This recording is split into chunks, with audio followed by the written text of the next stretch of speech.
Vos prospects ne lisent pas vos contenus comme vous pensez qu'ils les lisent. Ils prennent pas votre livre blanc, votre landing ou votre post LinkedIn en se disant Très bien, je vais maintenant analyser rationnellement cette proposition de valeur. Non, ça marche pas comme ça. Dans la vraie vie, les gens, ils scannent, ils hésitent, ils repoussent, ils cherchent un signe de confiance. En fait, ils veulent éviter de se tromper, sans avoir à trop réfléchir non plus, parce que ils ont déjà 15 sujets ouverts, 3 réunions inutiles dans la journée, et probablement aussi un pipeline qui les déteste. Et pourtant, une grande partie des contenus B2B est encore conçue comme si comprendre, ça suffisait à décider.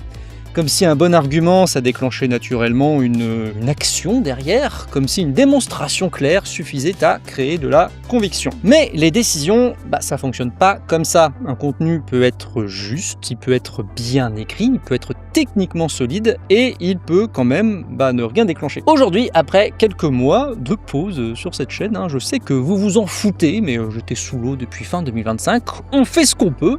Je vous propose de revenir sur un webinaire organisé par le Content Marketing Institute et de vous montrer que un bon marketing B2B, ça sert pas seulement à faire comprendre quelque chose. Un bon contenu B2B, ça devrait surtout servir à aider quelqu'un à décider, en réalité. Et pour ça, il faut accepter une chose, un chou désagréable.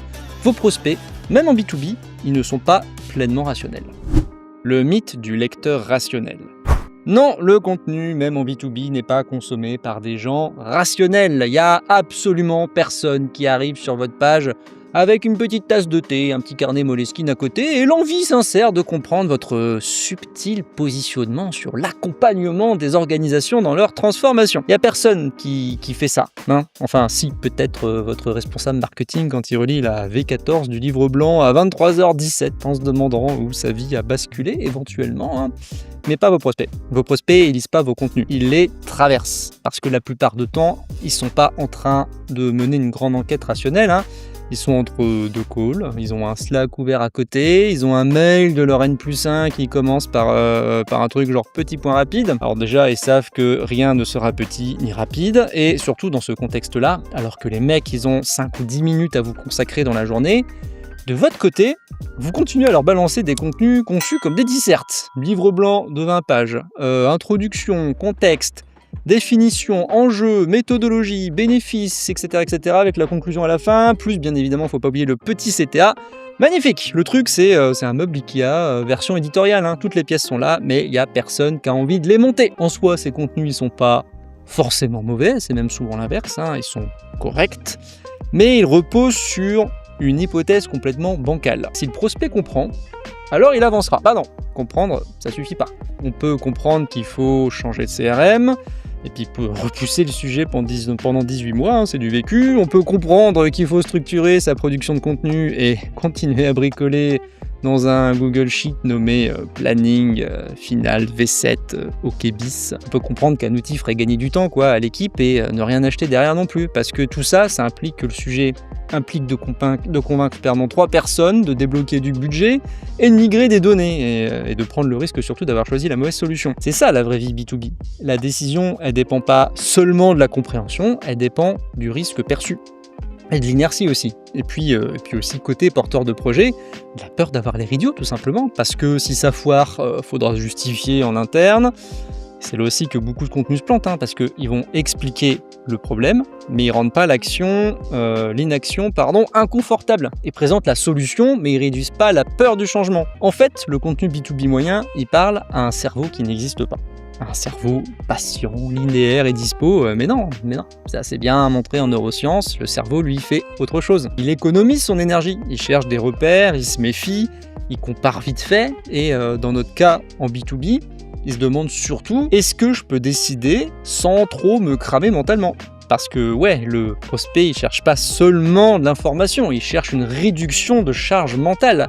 Il veut que vous fassiez une partie du travail de clarification à sa place. Il veut que vous mettiez de l'ordre dans son chaos. Il veut que vous lui disiez ce qui compte pas, ce qu'il risque surtout, ce qu'il doit regarder, et comment avancer petit à petit sans se faire aspirer par un projet de 6 mois déguisé en simple réflexion. Donc si votre contenu il se contente d'ajouter de l'information à de l'information, ça l'aide pas, au contraire, ça alourdit sa charge. À quelques exceptions près, je précise parce qu'il y a 0 règle immuable, plus une entreprise veut démontrer son expertise, plus elle risque de produire des contenus qui fatiguent la personne qu'elle veut convaincre. Des pages longues, des livres blancs épais, des schémas compliqués, des paragraphes pleins de mots abstraits, tout ça pour dire au fond Nous sommes très intelligents. c'est super, hein. Mais le prospect, lui, il n'a pas besoin que vous soyez impressionnant. Il a besoin que vous soyez utile. Et utile dans un processus de décision, ça veut dire rendre le choix plus simple, plus sûr, plus défendable pour lui. Donc la seule question qui vaille la peine, c'est est-ce que mon contenu fait progresser quelqu'un dans sa décision? Parce qu'un contenu peut être complet, bien foutu, tout ce que vous voulez, et parfaitement inutile. Comme une notice de 80 pages pour brancher une imprimante. Techniquement, tout y est. Humainement, on s'en passe très bien pour utiliser l'imprimante. Donc le contenu B2B, il faut qu'il sorte de cette logique. Il ne doit pas seulement informer un lecteur rationnel imaginaire, il doit accompagner par la main un décideur réel, pressé, inquiet et de nos jours malheureusement de plus en plus souvent débordé. Bref, un humain quoi. Comprendre ne suffit pas à décider. En B2B, la compréhension n'est qu'une petite partie de la décision. C'est même rarement le vrai blocage, parce que très souvent, le prospect, il a compris. Il a compris que son organisation, elle est mal structurée, il a compris que ses équipes, elles perdent du temps, il a compris que voilà, la situation pour lui, elle n'est pas optimale. Merci Sherlock, on avance. Mais comprendre qu'il y a un problème, c'est pas encore accepter de le traiter. Ça, je le vois souvent. Parce que entre je comprends et je décide, on l'a évoqué, il y a un marécage. Parce que la plupart des contenus B2B n'aident pas à franchir justement ce marécage. Ils expliquent pourquoi c'est important d'acheter la presta bidule, mais ils décident pas, mais ils ne donnent pas au prospect de quoi avancer malgré le risque, malgré la friction, malgré la politique interne en place. Or, une décision B2B, c'est presque jamais une décision individuelle, c'est une décision sociale qu'il faudra expliquer à d'autres. En gros, le lecteur de votre contenu, il se demande « Est-ce que moi, je peux porter ce sujet en interne ? Est-ce que je vais me faire démonter si je propose ça ? Est-ce que j'ai assez d'arguments pour convaincre les autres, etc. » Et ça, c'est la vraie scène de décision. C'est pas votre belle landing page ni votre super livre blanc qui a généré une centaine de leads. La vraie scène, c'est ce qui se passe après. Donc, le rôle du contenu, c'est pas seulement de transmettre une information. Son rôle, c'est aussi de fabriquer de la conviction transportable.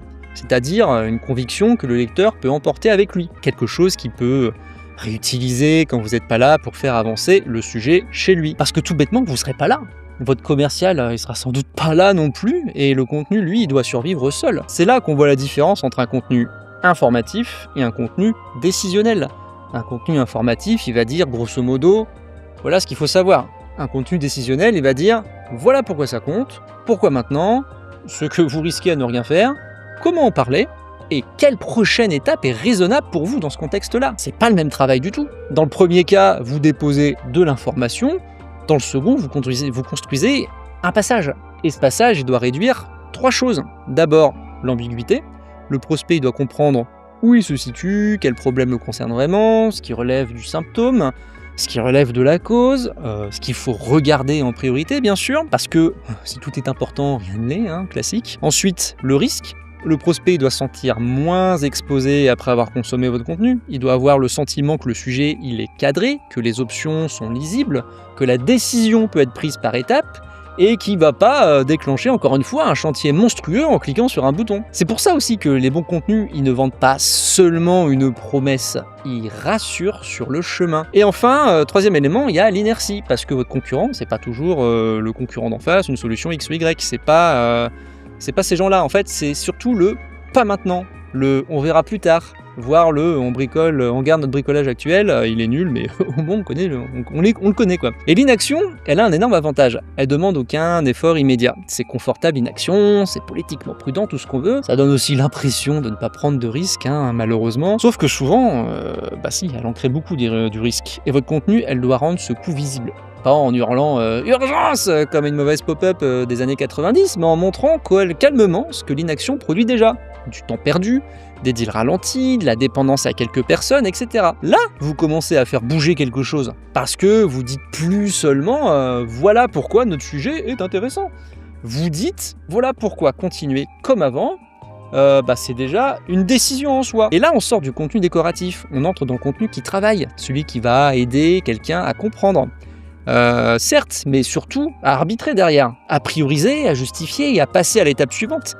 C'est pas la clarté qui manque le plus souvent dans les contenus B2B, loin de là, c'est plutôt la force de décision. Des contenus qui n'installent pas de tension ne déplacent rien en fait, ils laissent le prospect exactement là où ils l'ont trouvé. Un peu mieux informé, mais en soi toujours immobile. Et malheureusement, un prospect immobile, même très bien éduqué, ça reste un prospect immobile. C'est super la pédagogie, mais j'ai rien contre la pédagogie, ma femme est prof, mais à un moment donné, il faut vendre quelque chose, quoi. Les biais ne sont pas des gadgets, ce sont des contraintes de conception.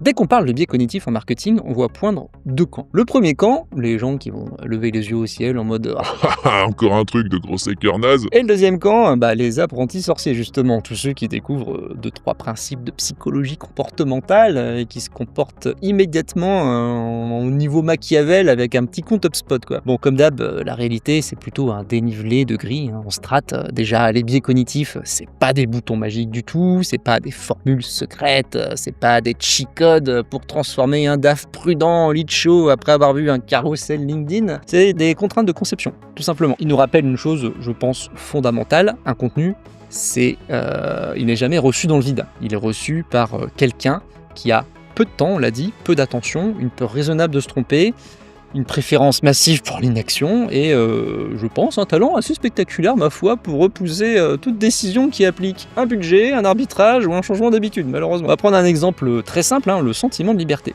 qui était évoqué dans le webinaire, dont je vous parlais au début, dont l'interlocutrice principale, Nancy Arhut, j'espère que je n'écorche pas son nom, mais bref, elle parle d'une technique qu'on appelle « but you are free ». Le principe, il est simple, et je suis sûr que vous le connaissez, vous demandez quelque chose à quelqu'un, et puis vous lui rappelez que il est libre de choisir. Vous pouvez demander une démo, mais c'est vous qui voyez. Vous pouvez comparer les options, mais ça vous décidez. Vous pouvez télécharger la ressource, machin, libre à vous. Bizarrement, ça fonctionne. Pourquoi ? Parce que personne n'aime se sentir forcé, tout simplement, surtout en B2B, parce que, vous le savez, le prospect B2B, il est déjà saturé de contraintes, avec des objectifs à atteindre, des budgets, des process, des validations, des comités. Si votre contenu, il ajoute encore une couche de pression, il résiste, c'est normal. Le gars se dit, on essaie de me vendre un truc, ça commence à me saouler en fait. Et là, félicitations, vous venez de réveiller son système immunitaire commercial, tout simplement. C'est pour ça qu'un contenu efficace pousse pas comme un gros charreau commercial. Il laisse une marge. Il montre, il va orienter, mais il donne pas l'impression de coincer le lecteur dans un tunnel avec un commercial au bout. Le deuxième mécanisme, c'est l'aversion à la perte, que vous connaissez aussi très bien, je pense. Les gens, sont souvent plus sensibles à ce qu'ils risquent de perdre que à ce qu'ils risquent de gagner. Et dans le contenu B2B, ça veut dire quoi ? Ça veut dire que promettre un gain, ça suffit pas toujours. Vous allez gagner du temps, vous allez améliorer votre productivité, vous allez fluidifier vos opérations, ça on le voit partout, c'est très bien, tout le monde promet ce genre de truc. Et le vrai levier, c'est de rendre visible ce que l'entreprise perd déjà. Pas dans 6 mois, maintenant. Ici, là. Par exemple, si une entreprise produit beaucoup de contenu, mais que personne ne sait quoi réutiliser derrière, exemple classique, c'est pas juste un problème organisationnel, c'est une perte de valeur. C'est des heures de production qui disparaissent dans un drive, c'est des commerciaux qui réinventent chacun leur argumentaire de leur côté, c'est des prospects qui reçoivent des signaux incohérents puisque les messages sont pas harmonisés, et t'as tout le monde qui continue à dire il faut produire davantage les gars. Il faudrait peut-être arrêter de transformer l'expertise en compost numérique. La version à la perte, ça oblige à déplacer le discours. Au lieu de dire « voici ce que vous pourriez gagner avec un meilleur système », on dit « voici ce que votre système actuel vous coûte déjà ». Et là, la décision, elle devient plus concrète, parce qu'on parle plus d'un bénéfice abstrait, on parle de quelque chose de tangible. Troisième mécanisme abordé dans le webinaire, la preuve sociale, qui est bien connue aussi, c'est à la fois très utile et très dangereux, parce que la preuve sociale, elle va pas seulement dire d'autres personnes font ce qu'il faut, elle peut aussi dire, sans le vouloir, tout le monde fait n'importe quoi, donc vous êtes normal. Exemple, si j'écris 70% des entreprises n'ont pas de stratégie de contenu documentée, ce qui est plus ou moins vrai, je peux penser créer une alerte, moi de mon côté. Mais le prospect, en lisant ça, il peut très bien lire, il peut très bien se dire « parfait, je suis dans la norme en fait, tout va bien ». Si je dis la majorité des équipes commerciales, elles n'utilisent pas les contenus produits par le marketing, ce qui est aussi très vrai, je peux penser provoquer une prise de conscience de mon côté. Mais pareil, il y a quelqu'un qui peut entendre donc c'est pas juste chez nous que c'est le bazar, c'est rassurant quoi. Bref, bravo, vous venez de transformer un problème en doudou statistique. La preuve sociale, il faut qu'elle soit maniée avec prudence, avec précision surtout. Il suffit pas de dire que beaucoup d'entreprises échouent, il faut montrer ce que font les meilleurs surtout. Pas seulement tout le monde galère, mais les équipes qui progressent font différemment. Dans le premier cas, vous normalisez l'immobilisme. Ça, les gens n'ont pas envie de changer du coup. Dans le second, vous créez un écart. Et l'écart, c'est beaucoup plus puissant, parce qu'il introduit une tension. Nous faisons comme la majorité, mais la majorité, c'est pas du tout le modèle à suivre. Là, le contenu, il commence à jouer son rôle. Quatrième mécanisme abordé par le webinaire, le contraste. Les gens comprennent mieux quand on met deux options en face à face, parce que le cerveau, il adore comparer. Une idée seule, ça peut sembler flou. Deux options opposées, ça va rendre la décision plus ou moins lisible. Par exemple, produire plus de contenu versus faire mieux circuler la valeur déjà produite. Créer un nouveau livre blanc versus transformer un actif central en campagne multi-usage. Et dernier exemple, mesurer le trafic versus mesurer l'usage réel et l'influence commerciale. Vous avez pigé, je pense. Là, on sort du brouillard. Le prospect, il voit l'alternative. Et surtout, il peut se situer entre les deux. C'est une des fonctions, je pense, les plus puissantes d'un bon contenu. Aider quelqu'un à comprendre dans quelle logique il est coincé. Parce que les entreprises, elles manquent pas seulement de solutions, elles manquent de contraste. Elles ne voient pas clairement la différence entre leur mode actuel, qui leur va à peu près plutôt bien, jusqu'à preuve du contraire, et un mode plus mature. Donc elles continuent à faire du sbull. Cinquième mécanisme, la facilité du prochain pas. Un contenu qui ne donne pas de prochaine étape claire laisse le prospect seul avec son début de prise de conscience. Et ça, c'est plutôt cruel parce que vous venez de lui dire « Votre organisation perd de la valeur ». Puis en fait, vous terminez par contactez-nous. C'est super les gars. C'est comme annoncer à quelqu'un que, je sais pas, sa maison crame et puis derrière, vous lui proposez un devis pour une extension pour sa baraque, quoi. Le prochain pas, il doit être proportionné à l'état mental du lecteur. S'il découvre que le problème, il est sans doute pas de... s'il découvre le problème, son truc, la prochaine étape, c'est sans doute pas parler à un commercial. Il a besoin d'un diagnostic, d'une grille d'auto-d'évaluation, d'un exemple, d'un scénario. En fait, il faut que le contenu pense la décision par étapes, pas comme une ligne droite, comme une progression. D'abord, on reconnaît le problème, ensuite on se situe, on comprend le rôle de l'inaction, on identifie les options possibles, et on choisit une prochaine action raisonnable. C'est ça, concevoir avec les billes en tête, c'est pas manipuler, c'est accepter que la décision humaine, elle est fragile, contextuelle, encombrée, sociale aussi, et surtout, souvent franchement paresseuse, faut le dire aussi. Encore une fois, tout ça c'est pas par stupidité, c'est par économie. Le cerveau humain il n'est pas conçu, désolé, pour lire 8 contenus B2B avant chaque arbitrage, hein. Désolé encore une fois pour le livre blanc que vous avez mis 6 mois à sortir, mais voilà, le cerveau il est conçu pour survivre, économiser de l'énergie et éviter les erreurs coûteuses. Donc un bon contenu, il ne doit pas seulement être exact, véridique, il doit être conçu pour cette réalité-là aussi. Ce que ça change pour vos contenus B2B. Donc concrètement, qu'est-ce qu'on fait de tout ça? Parce que bon, c'est bien mignon de dire que les prospects ils décident pas rationnellement, que le cerveau il fonctionne par raccourci, que l'inaction elle est confortable et que la preuve sociale elle peut se retourner contre vous, mais bon, à un moment, il faut bosser et produire quand même une campagne. Alors première conséquence, un contenu B2B il ne doit plus être pensé comme un objet informationnel, il doit être pensé comme un objet décisionnel. Un objet d'information, lui, il va répondre à une question. Et la question, c'est qu'est-ce que le lecteur doit savoir? Un objet décisionnel, le décision, lui, va répondre à qu'est-ce que le lecteur doit être capable de faire, de comprendre, de défendre ou d'arbitrer après avoir consommé ce contenu. Et cette progression, elle doit être conçue dès le départ, pas à la fin. Quand quelqu'un demande un classico-classique, et du coup, c'était mais quoi à la fin? Le prochain pas, il doit être pensé avant même d'écrire, parce que si vous n'avez pas quelle étape de décision votre contenu doit faire franchir, vous ne produisez pas une ressource stratégique, vous produisez juste un contenu de plus. Et un contenu de plus en B2B, c'est rarement une bonne nouvelle. Il y en a déjà un peu trop, parce que je vous rappelle qu'aujourd'hui, plus que jamais, on crève d'infobésité morbide avec l'IA, et donc encore une fois, question salutaire avant de démarrer à se poser, quel blocage de décision doit-on lever ? Et chaque blocage appelle un contenu différent. Léger aparté, c'est d'ailleurs là que beaucoup de stratégies éditoriales deviennent absurdes parce qu'elles classent les contenus par format, article, livre blanc, webinar, post LinkedIn, très bien, passionnant, on dirait une liste de courses, c'est génial. Mais le format, il dit rien du rôle. Un webinar, ça peut servir à éduquer, à rassurer, à créer de la preuve, voire à ouvrir un débat. Même chose pour un livre blanc, même chose pour une page pilier. Le vrai classement, ça devrait être décisionnel. Contenu de classification, contenu de diagnostic, contenu de preuve, contenu de réassurance, etc. Là, on commence à travailler sérieusement parce qu'on se demande plus seulement quoi publier en fait. On se demande ce que le contenu doit faire bouger. Deuxième conséquence, vos contenus doivent arrêter de parler seulement du gain. Le marketing, il adore parler du gain, gagner du temps, améliorer votre performance, accélérer votre croissance. Ok, Jean-Philippe, on a compris. Tout le monde gagne tout tout le monde gagne tout, partout, tout le temps. C'est génial. À ce rythme-là, chaque livre blanc devrait être coté en bourse, je pense. Donc si vous voulez faire bouger une décision, vous devez aussi montrer le coût du statu quo. On l'a évoqué, ça revient à qu'est-ce que le prospect paie déjà sans le nommer. Et tant que ce coût n'est pas visible, il continuera à croire que ne rien faire, c'est gratuit. Or, ne rien faire, c'est presque jamais gratuit, c'est juste moins visible dans le budget. La facture, elle est ailleurs. Votre contenu, il doit donc donner un prix au désordre, pas forcément en euros, mais en conséquences. Ensuite, troisième conséquence, justement, vos contenus doivent donner au lecteur des arguments réutilisables. On l'a dit, en B2B, votre lecteur, c'est pas seulement un consommateur d'informations, c'est même souvent un relais. Il va devoir parler du sujet à d'autres personnes, faire remonter une idée, défendre une priorité. Donc votre contenu doit lui fournir des munitions.